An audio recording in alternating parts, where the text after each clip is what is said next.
Alright, it finally happened. I have finally completed the spend requirement on the Chase Sapphire Preferred.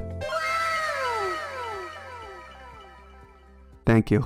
That's 80,000 ultimate reward points in the bag. Yeah, I wasn't able to get that 100,000 reward points offer.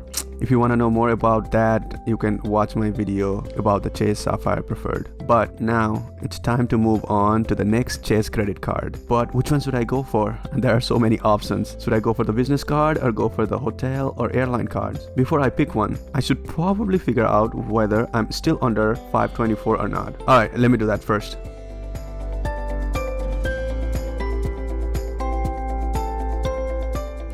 Hi there friends, welcome back to the channel. Okay, let me start the video by figuring out whether or not I'm still under 524. If you are not familiar with what 524 is, let me explain that real quick. So basically 524 is one of Chase's unpublished rule, which basically says that if you have opened 5 or more credit card in the past 24 months from any issuer, it doesn't matter, you are not eligible for Chase's credit card. So you'll be automatically denied for any of the Chase's credit card. As you can see, it's a pretty big deal for people like me who like to get as much sign-up bonuses as possible. Because as you know, sign-up bonuses provide outsized value. And Chase has one of the nicest sign-up bonus going on recently. With all that being said, the best way to determine whether you're still under 524 is to go to your Credit Karma profile, go under Hot Inquiry section and look for the history. There might be other ways to determine this, but for me, this is the quickest and easiest way. Hopefully you'll be able to recognize your hot inquiries and determine how many were actual credit card requests and how many you were actually approved for.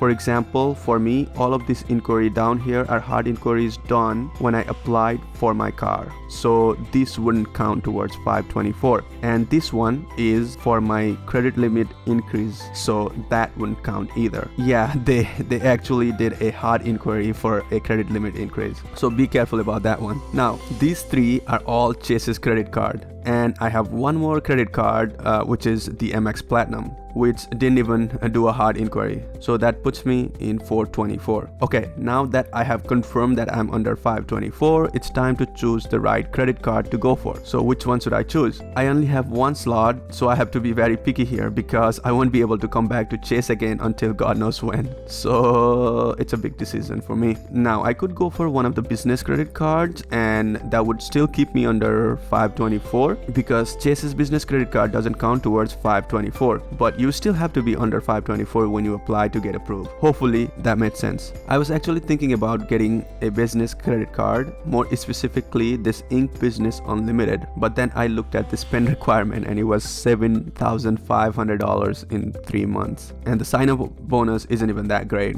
I know there are some clever ways to complete the spend requirement, but at this time I'm not looking to spend $7,500, so that eliminates any business credit card for me. Now on the personal side, I have narrowed it down to 3 different credit cards, 2 hotel and 1 airline credit card. Right off the bat, I see that 2 of them have limited time offer. Although World of Hyatt is very high on my list of credit card to get, I will come back to that next time, whenever that will be. Next one is this Marriott Bonvoy Boundless card. Now this one has very attractive offer. Earn 3 free nights after you spend $3,000 on purchase in the first 3 months. Plus 10x total points on up to $2,500 in combined purchases at gas station, grocery store, and restaurant within your first 6 months from account opening. As you can see, that's very attractive offer.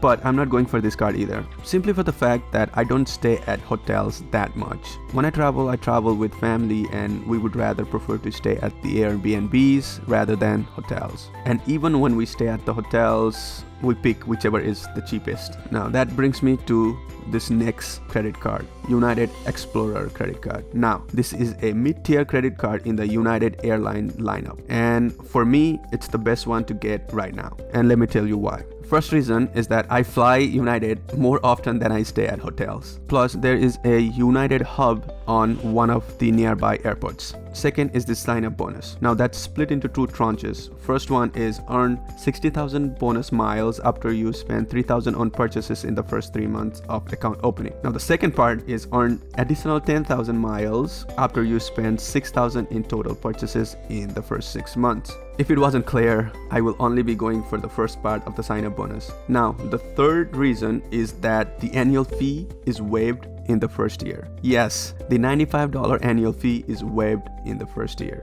Honestly, that's what tipped me into picking this card. If I think this card is not worth it for me in the second year, I will simply downgrade this card to the United Gateway card, which is the no annual fee card. With that being said, what are we waiting for? Let's just apply for it. So here's the landing page. Let me log in real quick. Alright, so let me fill out the information. Alright, make sure to include your United Mileage Plus number. Alright, let's hit the submit button.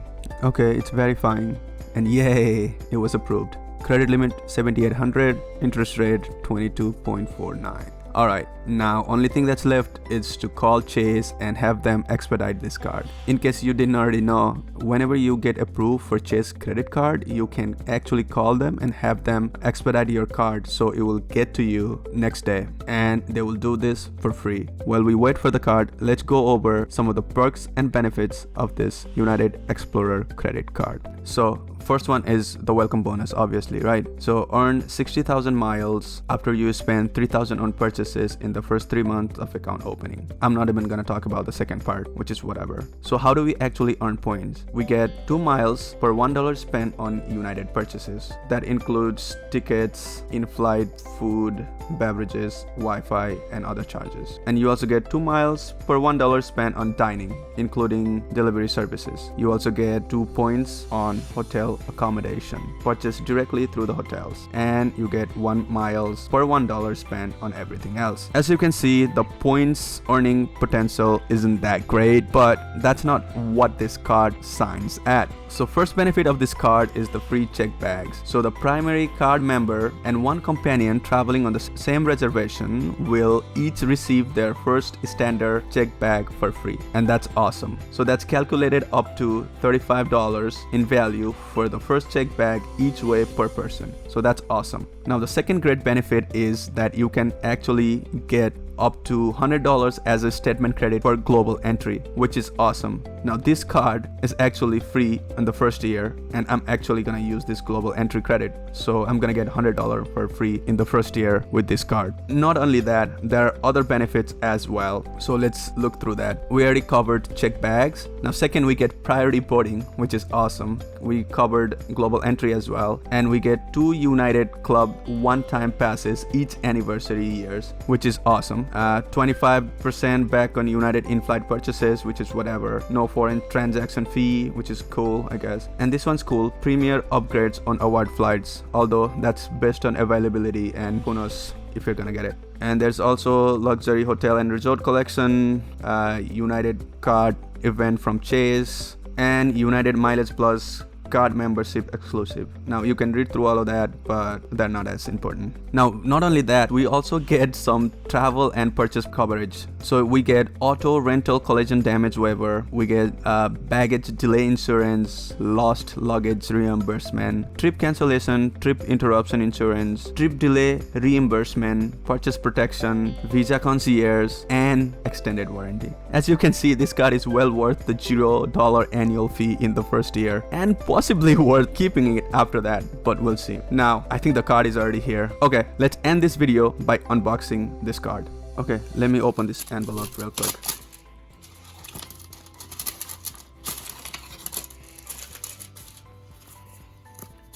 Okay, welcome to your United credit card. 7,800 credit limit, cash access line 3,900, United and Chase. Okay, all right, here is the credit card. All right, let's take it out. Oh no, it's plastic. All right, let's peel the sticker and take a better look at the card. Honestly, it doesn't look that bad, but it's plastic and very flimsy. Alright, that's all I have right now, and this is all the paperwork that came with the credit card. Guys, thank you so much for watching this video. Your support is greatly appreciated. I hope I was able to provide some value with this video. If I did, hit that like and subscribe button before you go. Other than that, I will see you guys in the next video.